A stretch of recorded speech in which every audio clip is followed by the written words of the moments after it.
ಈಗಲೂ ಇದೆ. ನಮ್ಮ ಸಂತೋಷ ಎಂಬುದು ಒಂದು ದಿನದ ಮಾತ್ರ ಸ್ನೇಹಿ.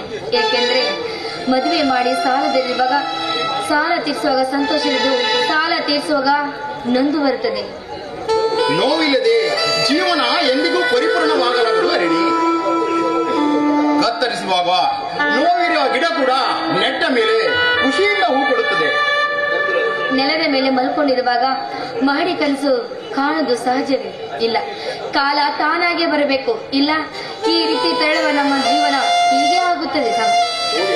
ಓಡಿ ಹೋಗುವವರು ಜಾರಿ ಬೀಳುವಾಗ ತೆವಳುವವರೇ ಗುರಿ ಮುಟ್ಟುತ್ತಾರೆ. ಬದುಕು ಅಂದುಕೊಂಡಂತಿರುವುದಿಲ್ಲ. ಗಟ್ಟಿಯಾಗಿ ಹಿಂಡುವರ ಮುಂದೆ ಸಿಪ್ಪೆ ಎಷ್ಟು ಕೂಡ ಹೋರಾಟ ಮಾಡಬಹುದು. ಇದಕ್ಕೆ ಬಗ್ಗಿ ಹೋಗಿದೆ ಈ ನಮ್ಮ ಸಮಾಜ. ಕಂಡದ್ದನ್ನು ಕಂಡುಕೊಳ್ಳುವ ಆಸೆ ಬಲು ಅಪಾಯಕಾರಿ ಅರ್ಣಿ.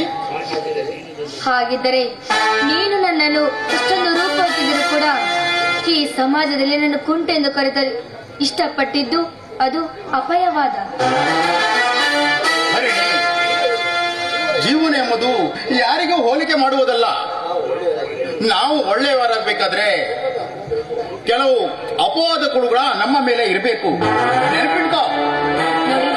ಅಪವಾದ ಮನುಷ್ಯನಿಗೆ ಬಂದರೆ ಬದುಕಬಹುದು, ಆದರೆ ಮಾನಕ್ಕೆ ಬಂದರೆ ಬದುಕುವುದೇ ಇಲ್ಲ. ಮುಖ ಎತ್ತದೆ ಸಾವಿಗೆ ಶರಣಾಗುವುದು ಸ್ನೇಹಿತ.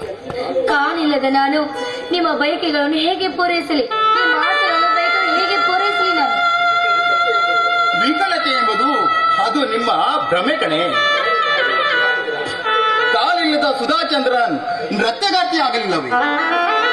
ಕಣ್ಣಿದ್ದು ಕುರುಡರಾದ ಗಾಂಧಾರಿ ಪೂಜನೀಯ ಆಗಲಿಲ್ಲವೇ? ಶುಕ್ರಾಚಾರ್ಯರು ಅರ್ಧ ಜಗತ್ತನ್ನೇ ಗೆದ್ದು ನಿಂತರು. ತೈಮೂರ ದೇವಮಾನವಾಗಿ ನಿಂತರು. ಇಂತಹ ಗವಾಯಿಗಳ ಚರಿತ್ರೆ ಎದುರಿರುವಾಗ ಅದನ್ನು ಪಾಲಿಸುವುದರಲ್ಲಿ ನಮಗೂ ಹೆಮ್ಮೆ ಇದೆ ಕಣೆ. ಇದು ವಾಸವ ವೃತ್ತಿಯ ಕಾಲ. ಈ ಲೋಕ ಹೇಗೆ ತಿರುಗುತ್ತೆ ಹೇಳಲು ಬಲ್ಲು. ಇವತ್ತು ಹೀಗಿದ್ದು ನಾಳೆ ಹೇಗಿರುತ್ತೆ ಅಂತ ಊಹಿಸಲು ಕೂಡ ಭಯವಾಗುತ್ತೆ ನನಗೆ.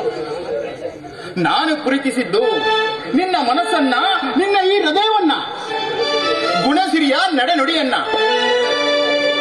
ಒಂದು ಹೆಣ್ಣಿಗೆ ಸಂಸ್ಕಾರ ಬರುವುದು ಅವಳ ಕುಟುಂಬದಿಂದ ಮತ್ತು ಅವಳ ನಡತೆಯಿಂದ. ಯಾವ ಅಪವಾದ ಇಲ್ಲದ ನಿಮ್ಮ ಕುಟುಂಬ ನಿಮ್ಮದು. ಒಂದೇ ಒಂದು ಕಪ್ಪು ಚುಕ್ಕಿ ಇದ್ದರೂ ನಾನು ನಿನ್ನನ್ನು ಮದುವೆ ಆಗಿಲ್ಲವಲ್ಲ. ಅಕ್ಕನ ಮದುವೆ ಮಾಡಿ ಬಡವಿನಿಂದ ನಮ್ಮನ್ನು ಸಂತೋಷದಿಂದ ಬದುಕಬೇಕಾದ್ರೆ ನಮಗೋಸ್ಕರ ದುಡಿಯಲು ಹುಟ್ಟಿ ಬಂದ ನಮ್ಮ ಅಣ್ಣನೊಬ್ಬನೇ. ಅವನು ನೆನೆಸಿಕೊಂಡ್ರೆ ನನಗೆ ದುಃಖ ಅನಿಸುತ್ತೆ. ನಮ್ಮ ಮದುವೆಗೆ ನಿಮ್ಮ ಅಣ್ಣನಿಗೆ ಯಾವುದೇ ಕಷ್ಟ ಕೊಡದೆ ಎಲ್ಲ ಖರ್ಚನ್ನು ನಾನೇ ನಿಭಾಯಿಸುತ್ತೇನೆ. ನನ್ನ ತಂದೆ ದೇವದತ್ತ, ನಿರ್ವತ್ತ ಸೈನಿಕ, ಶಿಸ್ತಿನ ಮನುಷ್ಯ. ನಿಮ್ಮನ್ನು ಸೊಸೆಯನ್ನಾಗಿಸಲು ಅವರಿಗೆ ತುಂಬಾ ಮನಸ್ಸಿದೆ. ನಮ್ಮ ಹೆಜ್ಜೆ ನಿನ್ನೆ ಹೆಜ್ಜೆಯನ್ನು ಕಾಣದ ನಮ್ಮ ಮನೆಯಲ್ಲಿ ನಿನ್ನೆ ಗೆಜ್ಜೆಯನಾದ ಆದಷ್ಟು ಬೇಗ ಬರಲಿ. ತಂದೆ ಪ್ರೀತಿ ಕಾಣದ ನಾನು, ತಾಯಿಯ ವಾತ್ಸಲ್ಯ ಕಾಣದ ನಾನು, ನಿಮ್ಮ ತಂದೆಯಲ್ಲಿ ನಮ್ಮ ತಂದೆಯನ್ನು ಕಾಣ್ತಾ ಇದ್ದೇವೆ ನಾವು.